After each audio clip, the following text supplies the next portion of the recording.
Sobat Bahari, apa kabarnya nih hari ini? Semoga Sobat Bahari selalu dalam keadaan sehat dan tentunya semangat dalam menjalani hari ini. Jumpa lagi bersama saya, Febri, di podcast Carlota, kanal obrolan kita. Nah Sobat Bahari, kalau di episode sebelumnya kita sudah bincang-bincang hangat nih tentang instruktur atau pelatih di BP3 Bitung. Kali ini kita akan bahas tentang salah satu inovasi layanan publik di BP3 Bitung, yaitu Mas Nika. Ada yang tahu nih Sobat? Nah, sudah hadir bersama kita narasumber kita, yaitu inovator dari Mas Nika ini, Kak Vicky Sulendra. Halo Sobat Bahari. Ya, gimana kabarnya nih Kak? Alhamdulillah sehat. Oke. Sebelumnya terima kasih sudah menyempatkan hadir di podcast kita kali ini. Kak Vicky, kita bincang-bincang hangat nih tentang Mas Nika. Oke, Sobat Bahari. Langsung aja nih Kak. Ya. Siap. Kalau mendengar kata Mas Nika ini menurut saya unik sih Kak. Nah, tapi apa sih sebenarnya Mas Nika itu? Nah, Mas Nika itu sebenarnya sebuah singkatan. Nah, Mas Nika itu singkatan dari maskulinisasi ikan nila dengan menggunakan metode air kelapa. Nah, awal mulanya kami tim budidaya melakukan kaji terap pada tahun 2024. Nah, setelah selesai kaji terap tahun 2024 itu, arahan dari Ibu Kabalai, nah Mas Nika ini mau dijadikan untuk sebuah inovasi pelayanan publik BP3 Bitung. Nah, nama Mas Nikanya sendiri adalah ide dari Ibu Kabalai. Oh gitu ya. Ternyata ceritanya. Jadi Mas Nika itu singkatan nih Kak ya, dari maskulinisasi ikan nila dengan metode air kelapa. Oke Kak, jadi berarti ikan nila itu bisa berubah kelamin Kak atau gimana? Sebenarnya bukan berubah kelamin. Nah, hanya kami mengarahkan si ikan nila tersebut agar pertumbuhannya lebih cepat. Oh, berarti itu. Bukan mengubah ya? Bukan mengubah, hanya dia mengarahkan pada fase larva umur 0 sampai 21 hari. Oh, gitu. Jadi gitu ya Sobat, bukan merubah nih, tapi mengarahkan menjadi jantan. Oke, Kak Vicky, kalau di episode sebelumnya kan salah satu tugas seorang pelatih atau instruktur ataupun fungsional itu yaitu salah satunya dengan berinovasi. Nah, kira-kira nih ide dari Mas Nika ini lahir dari mana sih Kak inovasi ini? Awalnya itu karena pada saat kita melakukan pelatihan-pelatihan ke wilayah-wilayah tertentu yang ada di wilayahnya BP3 Bitung, wilayah kerjanya. Nah, kami banyak menerima keluhan-keluhan seperti pertumbuhan yang tidak merata, nah pada ikan nila. Nah akhirnya sebelumnya mereka menggunakan metil testosteron, di mana ada efek samping terhadap konsumennya. Jadi kami mencoba untuk menggunakan bahan alami. Nah bahan alami juga penelitian-penelitian juga banyak, bukan hanya air kelapa, tapi yang kami gunakan adalah air kelapanya. Oke, Kak Vicky, selanjutnya nih. Mas Nika itu berarti nila dengan air kelapa. Kenapa nih? Kenapa memilih nila dan kenapa air kelapa? Nah ikan nila sendiri kami pilih karena kebetulan ikan nila kan merupakan komoditas yang strategis. Nah sebelumnya juga kami pernah coba air kelapa ini untuk di ikan hias, itu ikan gapi. Gitu. Nah setelah itu kami mencoba untuk ke ikan konsumsi. Nah salah satu yang komoditas strategis yaitu ikan nila. Nah, air kelapa sendiri merupakan bahan alami yang di dalamnya terdapat kalium, berdasarkan penelitian, terdapat kalium yang bisa mengarahkan si betina tadi ataupun yang belum jadi tadi pada saat masih larva, belum ada kelaminnya untuk diarahkan ke jantan, seperti itu. Kemudian, kenapa air kelapa? Karena kebetulan bahan alami. Kemudian juga untuk budidaya yang berkelanjutan, karena salah satu visi dari Kementerian Kelautan dan Perikanan sendiri adalah budidaya yang berkelanjutan. Betul sekali, salah satu program prioritas KKP. Dan juga mungkin Kak, kelapa ini mudah didapat ya Kak? Ya, salah satunya juga kelapa ada di mana-mana. Gitu. Jadi dimanapun kelapa ada, hanya memang sebelum melakukan perlakuan ini kita harus mengecek juga kalium di masing-masing air kelapa, karena kelapa yang ada di Bitung pasti berbeda dengan kelapa yang ada di tempat lain. Betul sekali. Nah, kelapa yang dipakai ini kelapa muda Kak atau buah kelapanya atau gimana nih? Kelapa muda. Oh gitu. Kelapa muda. Oke. Kak Vicky, simpelnya gimana sih cara kerja Mas Nika ini? Sebenarnya kita lebih ke mengintervensi atau mengarahkan si larva tadi sebelum pertumbuhan atau terbentuknya kelaminnya, kita arahkan mereka untuk ke jantan. Oke. Secara singkatnya seperti itu.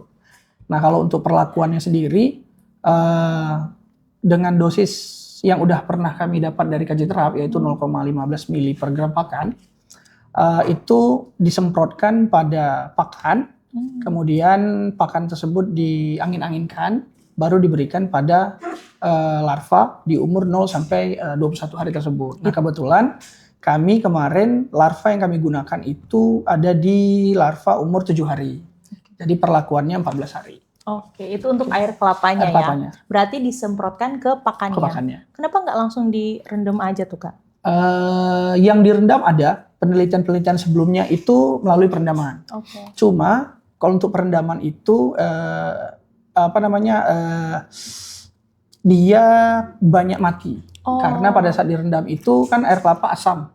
Jadi menyebabkan banyak mati pada si benih ikan nilainya. Larva ikan nila. Berarti survival rate-nya rendah. Ya. Sedangkan kalau disemprot? Kalau disemprot kan tidak, dia lewat pakan. Jadi tidak terlalu berdampak. Yang hanya memang kalau kita terlalu lama atau ikan tidak merespon, ya itu terurai ke dalam air. Oh, gitu. Ternyata gitu ya Sobat, cara kerja dari Mas Nika ini. Oke, Kak Vicky, kira-kira inovasi ini sudah diaplikasikan kemana aja nih, Kak?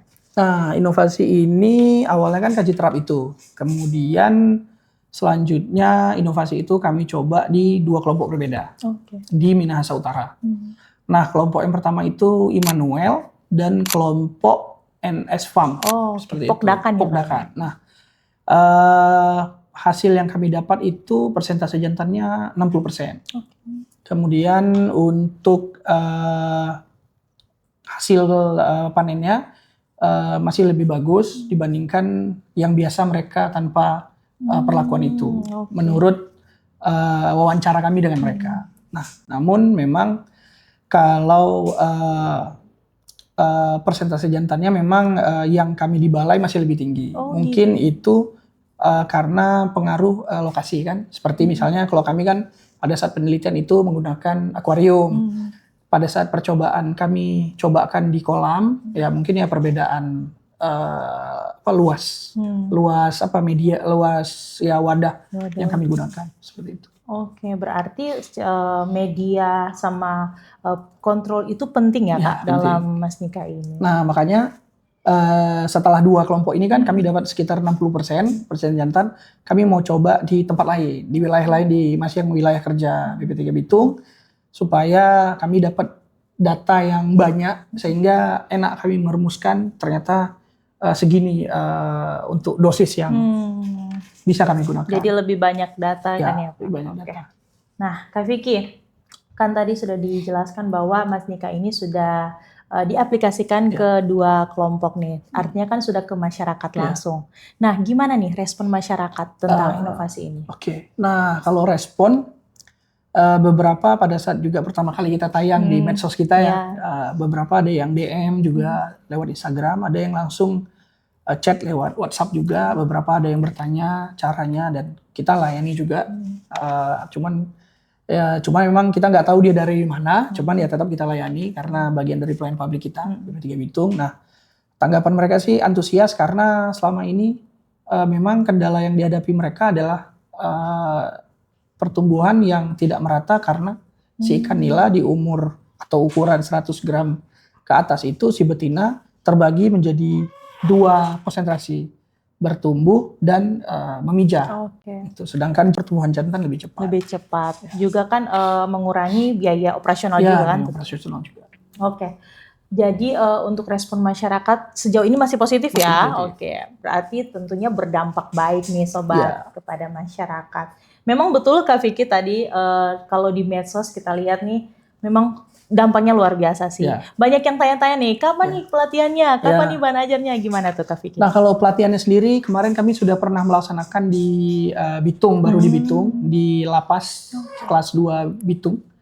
Nah, juga untuk kami mencoba memberikan semangat kepada napi-napi ya istilahnya ya, supaya setelah mereka keluar dari sana, mereka juga ada gambaran mau seperti apa, atau mungkin mereka setelah itu mau magang atau apa ke kita, ya kita persilahkan. Oh gitu, oke. Berarti untuk bahan ajarnya Kak, apakah udah bisa diterima masyarakat atau gimana tuh? Sejauh ini sih bahan ajar sudah ada. Oh sudah ada. Jadi bagi nanti siapa yang ingin belajar, ya bisa datang ke BP3 Bitung. Oke, bagi Sobat Bahari nih yang ingin belajar lebih dalam tentang Mas Nika, bisa langsung datang ke Balai, ke tim budidaya, atau menghubungi media sosial milik Balai.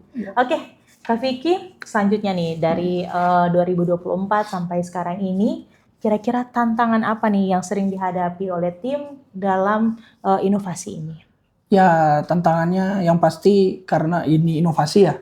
Jadi kita harus banyak melakukan di berbagai tempat sehingga supaya akurat dosis dan pemberian pakan untuk larva itu tepat. Karena pemberian larva di atas 0 sampai 21 hari itu tidak membawa pengaruh yang signifikan.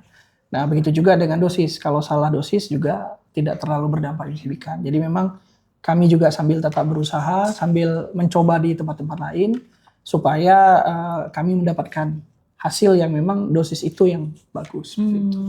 Kalau untuk pembudidaya sendiri memang juga masih ada yang terdapat kayak mereka yang pada saat pemberian pakan itu tidak tepat waktu. Yang masih ada beberapa yang tidak disiplin ya. Betul. Ya hanya itu saja. Berarti salah satunya disiplin ya. Betul. Oke. Waktu panen kemarin Kak kira-kira berapa nih yang hasil panen yang paling besar nih? Oke. Kalau yang di Balai itu kami sampai 700 gram per ekor. Wow. Kalau yang di Balai, yang BP3 ya.